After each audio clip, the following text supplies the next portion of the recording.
السلام علیکم۔ قصبے سے دور پہاڑی علاقے میں عاقل نامی لڑکا اپنے والدین کے ساتھ رہتا تھا۔ 11 سالہ عاقل 5ویں جماعت کا طالب علم تھا۔ اس کے والد پہاڑوں کو توڑ کر پتھر ملک کے مختلف حصوں میں بیچنے والے ٹھیکیدار کے ساتھ کام کرتے تھے اور امی عورتوں کے لیے سلائی کڑھائی کرتی اور یوں ان کی گزر بسر ہوتی۔ پڑھائی سے فارغ ہو کر عاقل اپنی امی کا ہاتھ بٹاتا تھا۔ وہ سلائی اور کڑھائی کیے ہوئے کپڑے ماں کے بتانے پر خواتین کے گھروں میں پہنچا آتا۔ اس کی امی کو باہر بھی نہ جانا پڑتا اور وقت کی بچت بھی ہو جاتی۔ جو سامان ماں کو چاہیے ہوتا باہر سے وہ بھی خرید لاتا۔ ایک روز اسے کسی خاتون کے کپڑے دینے جانا پڑا جن کا گھر کافی دور تھا۔ جب وہ کپڑے دے کر واپسی کے لیے مڑا تو شام ہونے والی تھی۔ ناہموار سنسان پہاڑی راستے پر وہ چلا آ رہا تھا کہ اسے کسی کے کراہنے کی آواز سنائی دی۔ اسے محسوس ہوا کہ آواز بڑے پتھر کے پاس سے آ رہی ہے۔ کون ہے؟ کہتا وہ پتھر کے قریب پہنچا تو وہاں اپنے برابر ایک بہت خوبصورت بچے کو دیکھا جو اپنا پیر پکڑے کرا رہا تھا۔ اس کے پاؤں میں نوکیلا کانٹا چبھا تھا جس کی وجہ سے پاؤں میں سوجن ہو رہی تھی اور خون بھی رس رہا تھا۔ تم کون ہو؟ یہاں کیسے آئے؟ یہ کانٹا کیسے چبھا؟ اسے دیکھتے ہی عاقل نے حیرانی سے کئی سوال پوچھ ڈالے۔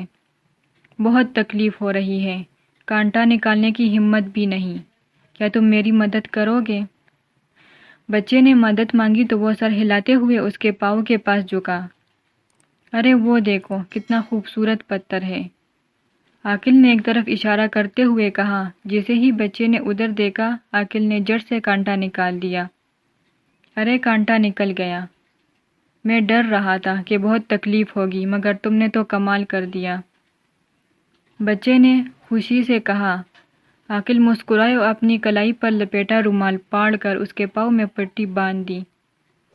بہت شکریہ دوست، میں تمہارا احسان مند رہوں گا۔ شام ڈل رہی ہے، اب ہمیں اپنے گھر جانا چاہیے۔ ٹھیک ہے، مگر تمہارا گھر کہاں ہے؟ تم نے اپنا نام بھی نہیں بتایا۔ میرا نام بنٹو ہے اور جنگل کے اس پار ہمارا گھر ہے۔ بنٹو آہستگی سے اٹھ کھڑا ہوا اور ہاتھ ہلائے ہوئے مخالف سمیت چلنے لگا۔ عاقل بھی تیزی سے اپنے گھر کی جانب چل پڑا۔ گھر پہنچا تو امی کو پریشان پایا۔ انہوں نے دیر سے آنے کی وجہ پوچھی تو عاقل نے سب سچ سچ بتا دیا، جس پر امی نے اسے بہت شاباشی دی۔ عاقل کے ابو رات میں تکے ہارے گھر آئے تو بہت پریشان تھے۔ بیوی کے پوچھنے پر وہ بولے کہ ٹھیکیدار عام پتھر بیچنے کی آڑ میں غیر قانونی طور پر قیمتی پتھر سمگل کرتا تھا۔ وہ پکڑا گیا اور کام کا سلسلہ بند ہو گیا ہے۔ اب پتہ نہیں گھر کا خرچ کیسے چلے گا۔ دن گزرتے گئے، سلائی کڑھائی سے کی گئی جمع پونجی ختم ہو چکی تھی۔ اس روز ان کے گھر راشن نہیں تھا اور اتنے پیسے بھی نہیں تھے کہ کچھ خریدا جا سکے۔ عاقل کی امی نے اسے کڑھائی والا کرتا دیا کہ انہی خاتون کے گھر دے آؤ تاکہ جو پیسے ملے اسے کھانے کا بندوبست ہو سکے۔ جب وہ کپڑے پہنچا کر آ رہا تھا تو اسے بنٹو نظر آیا۔ دونوں دوست باتیں کرنے لگے۔ بنٹو نے پریشانی کی وجہ پوچھی، پھر اسے ایک سنہری تیلی دی کہ اسے اپنے پاس سنبھال کر رکھنا، جب کوئی مسئلہ ہو تو سچے دل سے دعا کرنا اور میں سے ایک بیج نکال کر زمین میں دبا دینا۔ عاقل گھر پہنچا، ماں کو پیسے دیے، ابو دکان سے بن لے آئے اور انہوں نے شکر ادا کر کے بھوک کی شدت کم کی۔ رات میں سونے سے پہلے عاقل نے دعا کی اور پھر تیلی میں سے ایک چھوٹا سا بیج نکال کر گھر کے پچھلے حصے کی مٹی میں دبا دیا۔ اگلی صبح وہ دروازے پر تیز دستک سے جاگے۔ کون ہے؟ عاقل کے ابو نے پوچھا اور دروازے پر کھڑے اپنے ایک دوست کو دیکھ کر خوش ہوئے۔ ایک بڑی کمپنی نے پہاڑی کی کھدائی کا حکومت سے معاہدہ کیا ہے۔ وہاں کے لوگوں نے تمہاری ایمانداری سے متاثر ہو کر تمہیں انچارج بنانے کے لیے کمپنی کے نمائندے سے کہہ دیا ہے۔ میرے ساتھ چلو، انہوں نے تمہیں بلایا ہے۔ دوست کے بتانے پر وہ کھل اٹھے اور اس کے ساتھ چلے گئے۔ عاقل اور اس کی امی بہت خوش ہوئے۔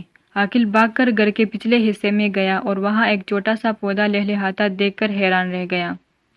ایک روز اس نے دعا مانگی کہ ماں کے کام میں برکت ہو اور پھر بیج بو دیا۔ اگلے روز اس بیج سے بھی پودا نکل آیا۔ عاقل جب بھی کپڑے دینے پہاڑی پر جاتا تو واپسی پر وہاں ضرور رکتا جہاں بنٹو سے ملاقات ہوئی تھی، مگر بنٹو نہ ملا۔ وقت گزرنے کے ساتھ عاقل کے گھریلو حالات بہت بدل گئے تھے۔ اس نے سنہری تیلی اور اس میں موجود بیج بہت سنبھال کر رکھے۔ وہ بنٹو کو بھی نہیں بھولا تھا۔ ایک رات اس نے ایک انوکھی خواہش کی اور بیج بو دیا۔ اگلے روز اپنے گھر میں بنٹو اور اس کے ساتھ ایک بہت خوبصورت خاتون کو دیکھ کر بہت خوش ہوا اور بھاگ کر ان کے پاس گیا۔ تم کہاں کھو گئے تھے بنٹو؟ اتنے مہینے گزر گئے مگر تم سے ملاقات نہیں ہوئی۔ ہم یہاں سے چلے گئے تھے۔ بنٹو مسکرایا۔ کہاں چلے گئے؟ بتایا کیوں نہیں؟ تمہارے نیکی اور رحم دلی سے متاثر ہو کر بنٹو تمہارا دوست بنا اور تمہیں جادوئی سنہری تیلی اور بیج دیے۔ ہم انسان دوست ہیں مگر عام انسانوں کے سامنے نہیں آتے۔ اس وقت تمہاری خواہش پر ہمیں تم سے ملنا آنا پڑا۔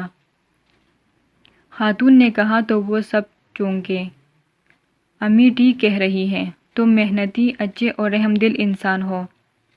تم نے میری مدد کی اور میں نے تمہاری۔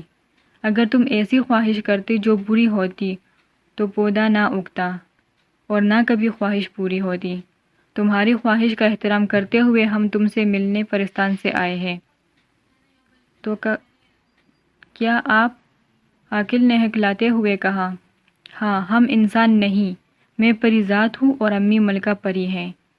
ان کی بات سن کر عاقل بونجھکارا گیا۔ اب ہمیں جانا ہوگا۔ ہمیشہ اچھے کام کرنا، جھوٹ سے بچنا اور دوسروں کی مدد کرتے رہنا، ورنہ سنہری تیلی اور بیج غائب ہو جائیں گے۔ اچھا دوست، خدا حافظ، بنٹو نے کہا اور ان کے دیکھتے ہی دیکھتے دونوں غائب ہو گئے۔ مزید ویڈیوز دیکھنے کے لیے ہمارا چینل سبسکرائب کریں۔